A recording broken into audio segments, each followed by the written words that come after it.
As I followed the maitre d' through the elegant dining room of Chicago's only 3-star Michelin restaurant, a voice cut through the air like a knife. Well, well, well, Millie Cooper. This isn't really your scene, is it? I turned to see Ethan Powell lounging at a corner table, a glass of Bordeaux in one hand, and a smirk on his face. Seated across from him was a woman at least 20 years his senior, glittering in diamonds. I managed a calm, "What a surprise," but my heart pounded. "Dining alone?" he asked mockingly. Before I could respond, the maitre d' spoke clearly. "Your usual table is ready, Miss Cooper. Chef Daniels is eager for your feedback." Ethan's smirk faltered. My phone chimed. A message from Gabriel. "Order the Krug. Don't let anyone steal my wife before I get there. My name is Millie Cooper." He said, "I'd never make it without him." He was wrong. I met Ethan Powell during my second year at the Culinary Institute in New York. We were 2 kids from working-class Michigan families, both driven by the same relentless dream: leave our modest beginnings behind and carve out a place in the elite world of food. Ethan was charming, bold, and endlessly ambitious. He loved to talk about Michelin stars, gala dinners, and opening his own fine dining restaurant someday. But what drew me to him most wasn't the confidence. It was how he listened when I talked about my dream of creating gourmet meals that were actually accessible, that made people feel nourished in every sense of the word. We fell hard and fast. Long nights in cramped student kitchens, making risotto from scratch, sharing takeout on the library floor, scribbling out business plans on napkins. It felt like we were building something together. But that illusion shattered the day I got the call. My mother had been diagnosed with stage 3 cancer. Everything changed overnight. I withdrew from school and returned to Lansing to take care of her. Ethan stayed in New York, promising to visit when he could. "We'll make it work," he said. "You'll come back once she's better." But the visits grew infrequent. The calls got shorter. I told myself it was just the distance, just the stress. I believed in us. While I cared for my mom, driving her to chemotherapy, managing medications, cooking meals she could stomach, I needed something to keep myself grounded. I started a blog, writing recipes tailored to people undergoing treatment. Meals that were nutritious, comforting, and easy to make. It was a creative outlet, a lifeline, and slowly, others started reading it. Other caregivers, patients, families. My little blog started gaining a quiet but loyal following. Then came the call that broke me. "I've met someone," Ethan said, like it was no big deal. Her name was Veronica. She was older, wealthy, and sat on the board of the James Beard Foundation. "Let's be realistic, Mill," he said. "You've been gone 2 years. Your career's at a standstill. Veronica's helping me meet people who actually matter." I wanted to scream. I wanted to ask how he could be so cold. But all I said was, "Okay." Then I hung up. 2 days later, I saw pictures of him and Veronica at a gala, looking every bit the rising culinary star, with his sophisticated new partner. I was crushed. But I refused to let that be the end of my story. As Mom's health improved, I moved to Chicago. I turned my blog into something real, a line of meal kits for cancer patients. It was small at first, just me, a rented kitchen, and a lot of late nights. But it grew. Slowly. Then suddenly, I named it Nourish by Millie, and it became more than just a business. It became my voice, my healing, my legacy. I poured everything I had into building that brand, and every now and then, I'd hear Ethan's voice in my head, dismissing it all as small scale, calling me a home cook. But I kept going. The pain of his betrayal never fully faded, but it became fuel, and little by little, I built a company, a team, and a life I was proud of. He said I'd never succeed without him. I made it my mission to prove him wrong. 4 years after Ethan left me for Veronica, I was deep in the work of expanding Nourish by Millie. Our new line of specialty sauces and spice blends had just been featured in Food and Wine magazine. That's when I received the email. "Congratulations, potential collaboration." It was from Ethan. He was now the executive chef at Veronica's new restaurant in Manhattan, he wrote. The tone was friendly, even professional. He wanted to carry my products in their boutique retail section. "Your story would resonate with our clientele," he said. "It would be great to reconnect." My first instinct was to delete the message, but against my better judgment, I replied. We met in New York the following week. The restaurant was sleek, refined, exactly the kind of place Ethan always dreamed of. He gave me a tour, offered compliments laced with subtle jabs. Small scale, of course, but still, I told myself this was business, and maybe, just maybe, a sign he'd grown. Over lunch, we hammered out the details. My products would be featured exclusively at his restaurant for 1 year. He promised visibility, prestige, a foothold in the luxury market. The initial order was large enough that I needed to hire 3 new employees, double my production, and invest in exclusive packaging with their branding. It was a gamble, but I took it. Then 3 days before the launch, I received a curt email from Ethan. "Need to postpone the partnership indefinitely, unforeseen circumstances. We'll be in touch." That was it. No call, no explanations. I called him. No answer. I called again, and again. Finally, I got hold of his sous chef, who sounded uncomfortable even answering. Ethan, it turned out, had left the restaurant in New York entirely. He had accepted a new position at an upscale resort in Aspen, funded by yet another older woman impressed by his charm and culinary ambition. I was stunned, devastated. I sat in my office, surrounded by boxes of custom-packaged products I couldn't sell, and a payroll I might not be able to make. Thousands of dollars were tied up in inventory. My newly hired staff didn't know if they had jobs past the month. I had 2 weeks of operating capital left before my business would collapse under the weight of one man's betrayal. When I finally reached Ethan, his voice was flat, almost bored. "Business opportunities change," he said. "You should know that better than anyone." Then came the real gut punch. "Maybe this is a sign you should stick to your little blog and meal kits. Not everyone's cut out for the big leagues." That night, for the first time in years, I let myself cry. Not because I missed him, but because I was furious with myself for ever trusting him again. I had built my business from the ground up, and in one careless, calculated move, Ethan nearly destroyed everything. But I wasn't going to let him. Not this time. The collapse of the deal with Ethan left me reeling, but there wasn't time to grieve. My company was bleeding money, fast. With 3 new employees depending on me, and inventory stacked floor to ceiling in the warehouse, I had to act. I gathered my team in our small conference room and told them the truth. "I failed you," I said, my voice shaking. "I let personal history cloud my business judgment, and now our future's at risk." I expected disappointment or anger. Instead, they responded with fierce loyalty. Clara, our marketing manager, leaned forward and said, "Let's use this. Tell your story. People connect with authenticity. Maybe they'll help." That's how the Save Nourish campaign was born.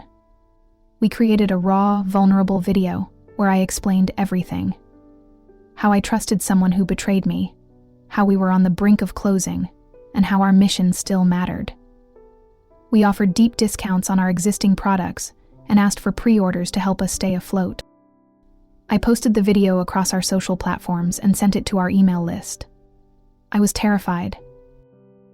Then the messages started pouring in. Former blog readers, caregivers, cancer survivors, foodies who'd followed our journey from the beginning. People from all walks of life shared the campaign, placed orders, and sent words of encouragement. Within 72 hours, we had enough pre-orders to cover our next payroll. Then came the call from Maya Jensen. "I saw your video," she said. "I've followed your brand since your early blog days. I work in product development at Whole Harvest, and I think your line belongs in our premium stores. Send me samples, including the unreleased stuff. We're looking to fast-track a holiday showcase." It was a lifeline. I raced to assemble the samples and overnighted everything to her. It wasn't a guarantee, but the fact that she was even considering us gave me hope. A few days later, just as the wave of support was cresting, another email appeared in my inbox. The sender was unfamiliar. Vivian.Hargrove@hargrovahospitality.com. I almost skipped it, assuming it was another vendor request. But the subject line stopped me cold. Artisan Partnership Inquiry. Inside, the message was brief and shockingly direct. Ms. Cooper, I recently sampled your fire-roasted tomato sauce at a colleague's home and was impressed by both the flavor and your company's story. Hargrove Hospitality is expanding our boutique hotel restaurants to feature artisanal food lines with meaningful narratives. I believe your products could be a fit for the Artisan, our flagship Chicago property. Are you available to meet? Vivian Hargrove. I recognize the name now. Her company ran some of the Midwest's most respected luxury hotels. I reread the email 3 times before calling Clara. You're not going to believe this, I whispered. This might be the opportunity we've been waiting for. I didn't know exactly where this new door would lead, but for the first time in weeks, I felt like we were stepping toward something bigger, something Ethan could never touch. Vivian Hargrove's office overlooked Michigan Avenue, sunlight pouring in through the tall windows, onto sleek marble floors and curated furniture, but what struck me most was Vivian herself. Poised, graceful, commanding. She extended her hand as I entered. Miss Cooper, she said warmly, I've heard quite a bit about you, and not just from your products. She offered me espresso in delicate porcelain and motioned for me to sit. The moment was surreal, but I did my best to stay composed. We discussed my company, the origins of my product line, and the Save Nourish campaign. Vivian nodded thoughtfully, impressed by the depth of our brand's story. You've built something remarkable, she said.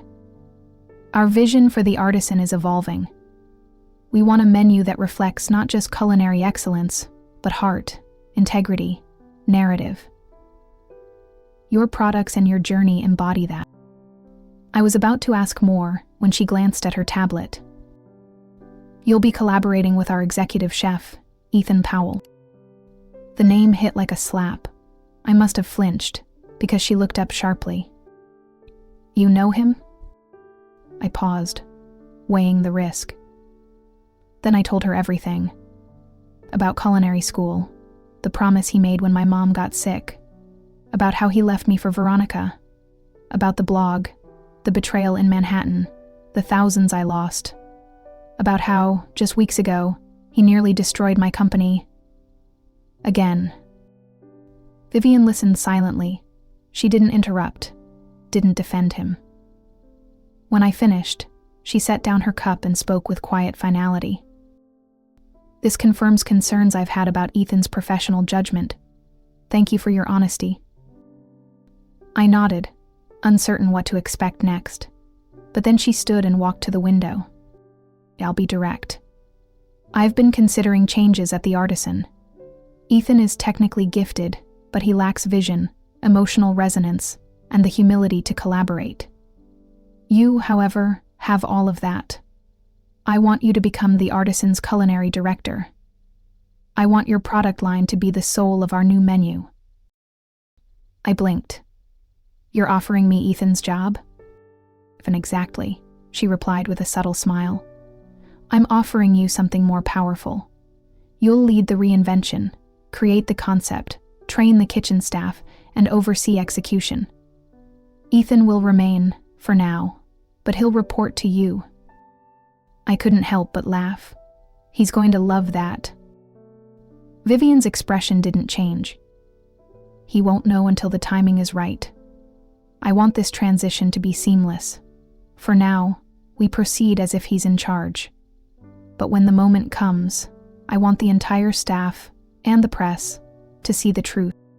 I agreed, still stunned. The next few weeks were a masterclass in restraint. Ethan and I met to collaborate on integrating my products into his menu. He was smug, condescending, and entirely unaware of what was coming. He tossed out ideas that minimized my sauces and spice blends, treating them as afterthoughts to his ego-driven entrees. One evening, after he'd spent half a meeting explaining how my tomato base needed refining, I received a text from Vivian. Staff meeting. 3 weeks. Prepare. The day arrived. Cameras clicked. Staff assembled. Ethan stood proudly at Vivian's side. Today marks the beginning of the artisan's new era, Vivian said, and I'm thrilled to introduce our new culinary director, Millie Cooper. Ethan's smile froze. The room clapped. He turned to me, blinking. I'll be leading the kitchen, reimagining the menu, and shaping our identity moving forward. Silence stretched between us. He leaned closer. What is this, some sick joke? Well, I said calmly, this is business, and it's long overdue. The announcement hit like a thunderclap. Vivian's voice rang out across the dining room turned makeshift conference hall. Effective immediately, Millie Cooper will serve as culinary director of the Artisan. She'll lead the reimagining of our brand, oversee the kitchen, and develop the new narrative trim seasonal menu. All culinary staff will report to her moving forward. Applause erupted from several staff members. Others looked around, stunned. At the front of the room, Ethan stood frozen, his jaw slack, his usual smug confidence crumbling under the weight of disbelief. When the cameras stopped flashing and the applause faded, he stepped toward Vivian. What exactly does that mean for me? Vivian kept her voice steady and public. We'll discuss it privately. That meeting didn't last long. Within the hour, Ethan stormed out of the restaurant, red-faced, muttering something about betrayal and professional insult. Moments later, Vivian informed the staff that Ethan had chosen to resign, effective immediately. She thanked him for his service, and then closed the matter with finality. Privately, I felt the tremors of his departure. Yes, I'd earned the position. Yes, it was the right move. But Ethan had been the executive chef. Without him, the kitchen was suddenly without a strong lead voice. The sous chef, talented but untested, looked overwhelmed. And most of the team had never worked under my direction before. Respect needed to be earned, not assumed. Worse, the launch date loomed just 3 weeks away. That afternoon, I gathered my nourished team and my husband Gabriel in the Artisan's private tasting room. I need to be on site full-time, I told them. The menu's only half-dimented, the staff is uneasy, and the media spotlight just intensified. Gabriel nodded. We've got things covered at home base. Do what you need to do. We got to work. Mornings began before sunrise with product deliveries and menu testing. Evenings ended with wine-stained aprons, piles of notes, and aching feet. I worked elbow to elbow with the kitchen staff, building trust, adjusting dishes, and inviting their input. A new menu wasn't just about my products, it was about stories. Every item was rooted in memory, culture, and emotion. Roasted tomato soup inspired by my mother's chemo Iraq food. A spice-rubbed chicken dish derived from a caregiver's submission. We weren't just serving food, we were serving connection. And slowly, the tide began to turn. Skeptical cooks started leaning into the vision. The headline cook, Marcus, even stayed after hours to help refine the signature dessert, a delicate saffron panna cotta using our honey-infused syrup. For a moment, I believed we were going to make it. Then came the leak.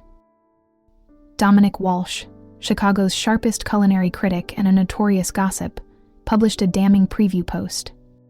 Sources close to the Artisan report chaos in the wake of Chef Ethan Powell's sudden exit. Leadership has been handed to Millie Cooper, a former food blogger with no formal restaurant training. Industry insiders question whether the restaurant's reinvention is just amateur hour, dressed up in gourmet packaging. The post went viral within hours. Reservations started canceling. Media partners paused their coverage. I read the article in the office, my heart in my throat. The quotes were too precise, too personal. Only one person could have fed Dominic that narrative. Ethan. I didn't need proof. The motive was clear. Humiliation, sabotage, one last desperate move to ruin me. That evening, Vivian called me to her office. "We have a perception problem," she said, her voice tight. "Not just about you, about the restaurant." I nodded slowly. "Give me 24 hours. I have an idea." She raised an eyebrow. "You're sure?" I admitted. "But if it works, we won't just survive this. We'll own it." As I left her office, determination set in. Ethan had underestimated me before. Twice. He wouldn't get a third chance. This time, I wasn't just defending my name. I was defending everything I had built, everything I had risked, and everyone who believed in me. The next morning, I sat across from Vivian in her office, still buzzing from the sting of Dominic's article. I laid out my idea, an exclusive preview dinner for a curated list of influential food critics, bloggers, and social media tastemakers. No press kits, no fancy PR spin, just the food, the story, and the truth. Vivian raised an eyebrow, skeptical but intrigued. "It's risky," she said finally. "But it's authentic. Let's do it." We had 3 days to pull it off. I handpicked every invitee, focusing on those who valued substance over spectacle.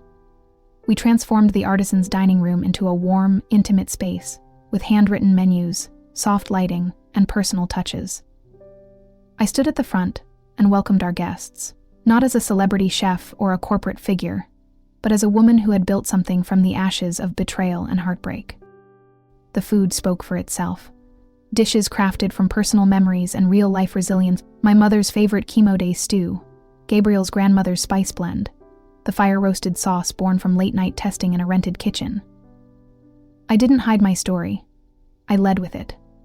And when the critics asked about Ethan's sudden departure, I simply said, "Sometimes the wrong person walks out so the right path can open up." The response was overwhelming. One blogger wrote, "I came expecting damage control and found a culinary revolution." A national food magazine called the experience deeply human and profoundly delicious. Overnight, the artisan's reverberations rebounded. Within a week, we were fully booked through the next month. 2 years later, the artisan earned its first Michelin star. It wasn't just the food, it was the soul of the place that captivated the judges, the narrative, the integrity, the care in every detail. That same year, Vivian invited me to become the culinary director for all Harrow Hospitality properties. I accepted. My brand, Nourished by Millie, expanded into luxury hotels, upscale grocery chains, and eventually landed a national distribution deal that secured our financial future. Gabriel and I were celebrating at Listis, the very restaurant where it had all come full circle. It was our anniversary, both personal and professional, and we were surrounded by friends, peers, and well-wishers. I wore a black silk dress, simple and strong, and Gabriel's hand never left mine. That's when I saw him. Still clinging to his old habits, he was seated near the front with a woman at least 20 years older, adorned in dripping jewels. He looked older, too, heavier around the middle, the charisma now dulled by years of chasing shortcuts and burning bridges. When he saw me, recognition flickered, followed by discomfort. He approached our table with a forced smirk. Well, Millie Cooper, still pretending this is your scene?" Gabriel didn't miss a beat. "Actually, it's Millie Daniels now." "I don't think we've met, Gabriel Daniels." Ethan hesitated before shaking Gabriel's hand. "Daniels? That name sounds..." Gabriel smiled warmly. "You might have seen it on the ownership plaque by the front door. I own Les Feast. And a few others." Ethan's face paled. Gabriel continued, "Though lately, I'm better known as Millie's husband. She's the star now, culinary director, James Beard nominee, and the woman who saved the artisan. Ethan managed a stiff smile. You've come a long way. Congrats. I nodded. Thank you. And you? Still working as someone's private chef? He gestured back to his companion. She's very particular. Gabriel chuckled softly. I'm sure she is. As Ethan turned away, I noticed the card he left discreetly at our table. It read, "We should talk. I have some new ideas." I dropped it into the donation box by the exit without a second glance. Some things don't deserve a sequel. Millie's days were no longer ruled by fear of failure or the ghosts of past betrayals. Her calendar was full of product development meetings, guest lectures at culinary schools, and strategy sessions with the leadership team at Harrove Hospitality. Her evenings were spent testing recipes with Gabriel or hosting intimate dinners for up-and-coming chefs who reminded her of herself in the early days.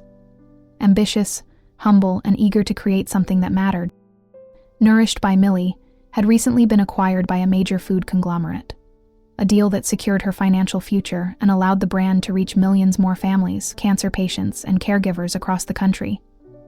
She retained creative control, ensuring that every product stayed true to its roots, thoughtful, nutritious, and crafted with integrity. Her sauces were now on the shelves of every major high-end grocery chain, and her blog had evolved into a digital community of support, inspiration, and culinary education. Her reputation extended beyond packaged goods. In fine dining circles, she was praised for her ability to fuse comfort with innovation.